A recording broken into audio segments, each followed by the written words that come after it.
Isn't Money Everything? By Krishna's Mercy.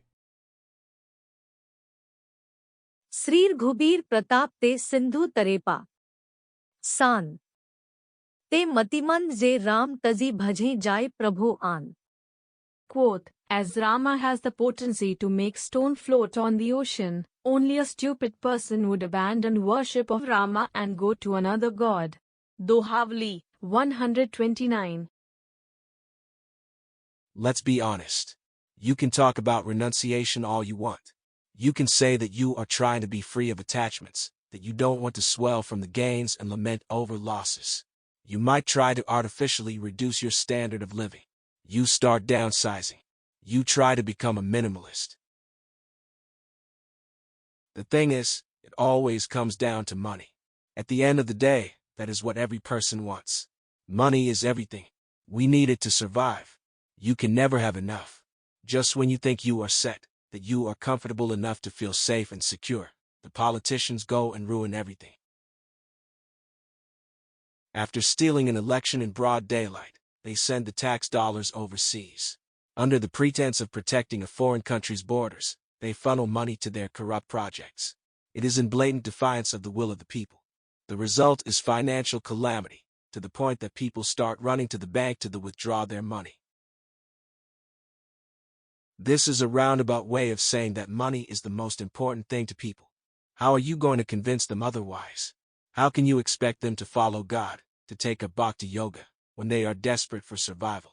How is approaching a deity going to solve their financial problems? They are looking for certainty.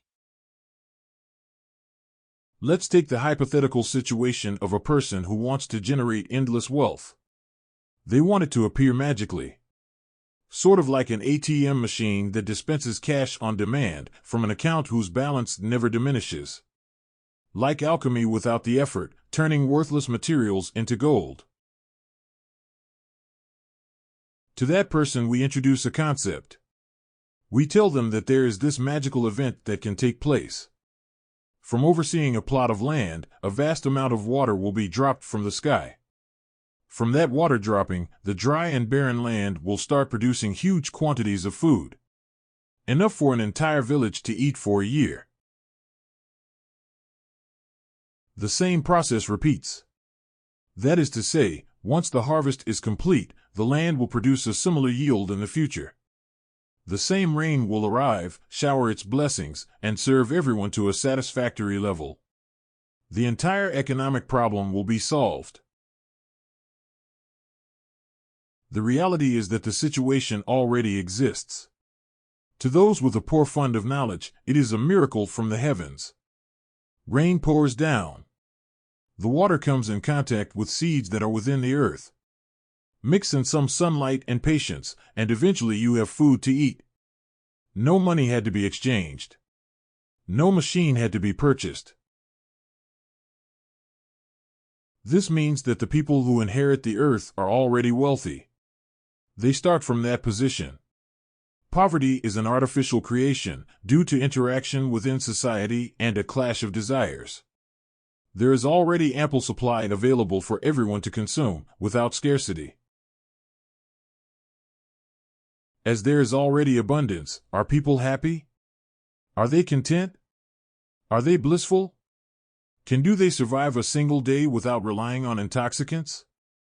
Do they deal with unexpected tragedy with a cool head and calm demeanor? Do they understand the guaranteed nature of death? Goswami Tulsidas explains that Sri Rama already can make amazing things happen. He can make rocks float on the surface of the ocean. This otherwise defies the laws of science. The only person who can defy the laws is the one who makes the laws in the first place. As Sri Rama is the lawgiver, only a fool would turn elsewhere.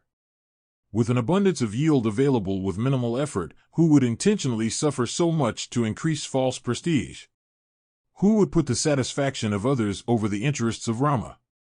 Who would turn away from a person with such potency?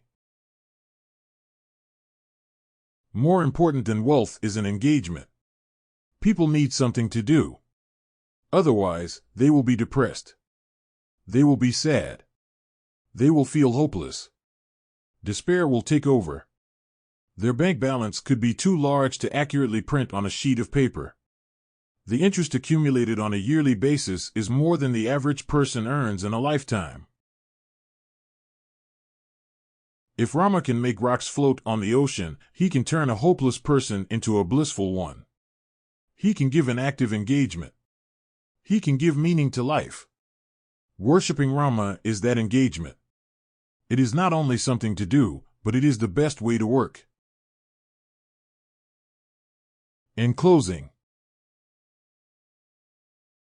despite bank balance swelling and emptiness telling, since nothing tangible to do, looking for meaning too, go to one who bridge constructed, over ocean with science obstructed, because rocks then made to float. Work to that Rama devote.